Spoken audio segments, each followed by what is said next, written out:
I'd like to thank FlexiSpot for sponsoring this video. I have pushed a lot of quilts to the finish line this summer, but I have chosen different techniques to get me there. Some were fun and quick, some were painfully slow, and some were just right. So stick with me and I'll show you how to do it.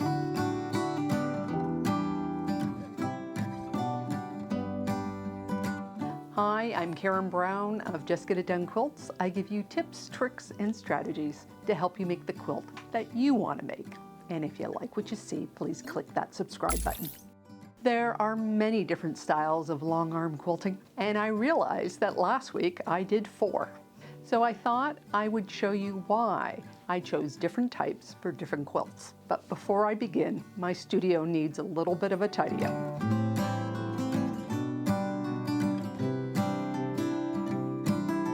Back in May, I finished my English paper-pieced new hexagon Millie Fior. It took me over 6 years to make, and though I really did want a fast finish, I realized after all the effort I put into hand-piecing the quilt top, I needed the quilting to be just as epic. So I decided to do what was best for each rosette, even though I knew this was a lot of work. And that translated into a lot of different ruler work patterns, many different thread colors,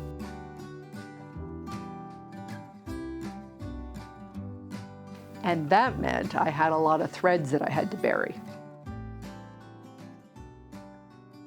Because so many of the pieces were fussy cut, like over 99% of them, every rosette ended up being completely different. And honestly, 5 rosettes in, I was exhausted. But it was too late to change tactics. The only way through was forward. I have mentioned before that even though I initially loved the project, my dislike for the project increases exponentially once I start quilting. I cannot tell you how hard it was to finish this quilt. Though this was technically the first quilt that I finished last week, it had actually been on my long arm for well over a month, with many days going by when I didn't even touch it. But on Monday, I dug down deep and found the motivation to get it done. And it would happen one rosette at a time. And I'm happy to say that I kept up the same density of quilting to the very last stitch.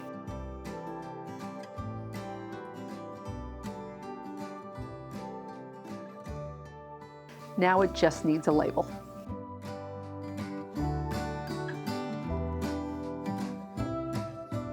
So after that marathon, I needed a fast finish. So I grabbed a flimsy from my baby quilt pile. The flimsy is made from my leftover border fabric from my Alaska panel kit. And I'm using a flannel here for batting. And both are pre-washed. On top of these projects, using up my scraps, I'm also using these quilts to experiment with minky on the back. Some minky stretches in 2 directions, some in only 1, and it's best to lay out the minky so that you are quilting with the less stretchy direction, which might mean turning your quilt sideways. However, on this quilt here, I do not have a lot of space on the sides. I'm securing it from selvage to selvage, so I need to be careful not to tighten this roller. I purchased my minky from GK Fashion Fabrics because I really like their price point and the quality. For the bobbin, I'm using a pre-wound 60 weight red, and for the top thread, I'm using this desaturated red. Minky is so soft with this furry nap, but it's only soft and furry if the fibers stand up. So you need to choose a technique and pattern to keep the minky plush. So I'm choosing just wide open WhirlsNSwirls, which is really my go-to for all these baby quilts. I do try to keep the whirls as round as can be, but sometimes my brain just goes off into la la land while doing these, and I forget. I also try to mix the sizes of the whirls, and sometimes I add in a double loop. Actually, this quilt top took me less than 15 minutes to quilt. So I loaded another on, and then another, and then another. Honestly, it took me less time to quilt these 4 quilt tops than it did 1 rosette on my new hexagon. Now, fast and simple was just what my brain needed. And I still have some more Minky experiments to go. So if you have any specific questions about using Minky, please leave them in the comment sections below. Now, before I start on my next quilt, I need to give it a good clean, which means dusting it and cleaning out the lint, spraying in a bit of DW40, and then blowing it all out with compressed air.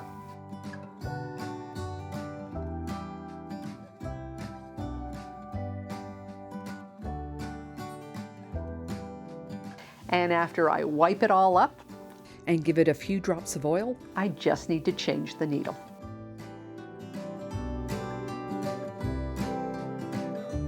This quilt is from my local modern quilt bee, and the members have requested straight line quilting. Now, I threw out some ideas about playing with lots of different threads or unequal spacing between the lines, but they've all requested just a simple straight quilting. Though part of me was a bit disappointed, I think I'm mostly relieved that it's nothing too challenging where I might damage the quilt top. And I do get to choose the thread color. I've pulled out all these threads to decide. Immediately I remove these, but I'm having trouble deciding on these ones. So I lay them out over different parts of the quilt top, and I finally choose the pale apple green. My long arm has these great channel locks, which makes straight line quilting fairly straightforward, but I still need to measure between the lines. And I have found that I have had much more success using the Dude from Silly Moon Quilting. If you use rulers to measure, you have to get right over top of the ruler to get a good line down to where the mark is. And that sight line can change as your work gets closer to you. With the Dude, I can feel where the stitch is with my fingertip, lock it in with the channel locks, and then go. Now, I am only stitching in one direction here. My machine does not like to go backwards. The top thread always breaks, even though I've tried a variety of speeds, a variety of needle and thread combinations, and a couple of spells. It's a pain cutting these threads every time I reach the end, but all these tails will get trimmed when I square up the quilt. Now, I'm not going to show you the whole quilt here, as we would like to enter it for QuiltCon. So we're going to keep it private for now. So many of you have reached out to me about my chair and my standing desk. And I'm happy to say that FlexiSpot has another sale that you can take advantage of. I have never regretted bringing the C7 chair into my studio. Last year, I had to get really serious about my posture as it was contributing to my jaw pain. And finding a chair with all the adjustment points was critical. On top of adjusting the height of the seat, you can adjust the seat forward or back to ensure that your lower back is engaged with the lumbar support. Not only are our arms supposed to just hang to avoid putting stress on our shoulders, they also need to hang close and not flare out, so those armrests can be adjusted to keep them tucked in. The E7 desk is adjustable too. I have my 750 Bernina here, and it's sitting at the exact height I need for piecing. But often I need extra table room for cutting or managing quilts. It's as easy as pressing a button. If you are looking for a stable and cost-effective desk set, check out their E7 Plus and their C7 chair. And see my link in the notes to get a discount off the regular price. This quilt was my last Stashbuster number 11 Postcards from Toronto, a play on bright half-square triangles. Just looking at this quilt makes me happy. So I went to my stack of backings to pull one that fits. And thankfully, I have previously measured them and labeled the size, so this step really isn't that difficult. And I can't believe that I've run out of batting.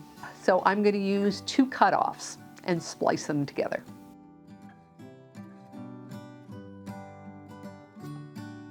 Quilting that new hexagon quilt earlier in the week has just turned me off ruler work, but it had too much energy in it to just do straight line quilting. So I decided to do a pantograph. And if you don't know what this is, it's where you put down a continuous line drawing on the table behind the quilt. And I have this great flame one. It's nice, it's deep, and I think it will be perfect to accentuate the vertical movement and colors in the quilt. And this variegated thread will add some fun too. For this type of quilting, I use the controls on the back of the long arm, and with a laser light, I trace the pattern. One of the best pieces of advice that I've received on this technique is to stand like this with one hand on the handle and the other one on the back of the long arm. It keeps you light on your feet and forces you to shift your weight to move the long arm, not your hands or arms or shoulders. It's actually more of a dance, so you can get some flow into moving around those curves with much more accuracy. And when you get to the end of a row, you advance the machine, the depth of the pattern, and start again. Tracy Russell of WhirlsNSwirls Quilting has a really good video on how you do this setup. I highly recommend it, and I will put a link to her video in the notes below.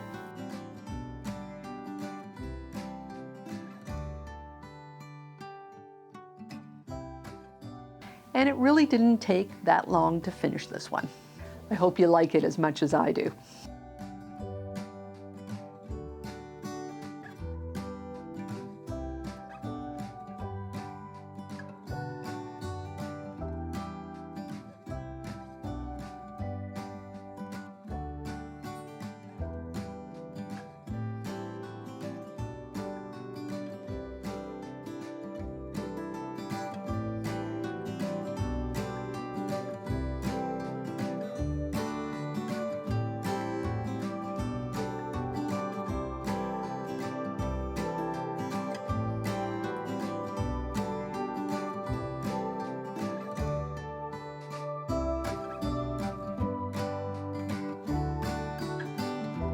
I still have more quilt tops to finish, and when I get back from the Netherlands, I am hoping to take Carly Porter's graffiti quilting for a spin. And if you don't know what graffiti quilting is, I'll leave a link to our interview right there. Take care, and I'll see you next time.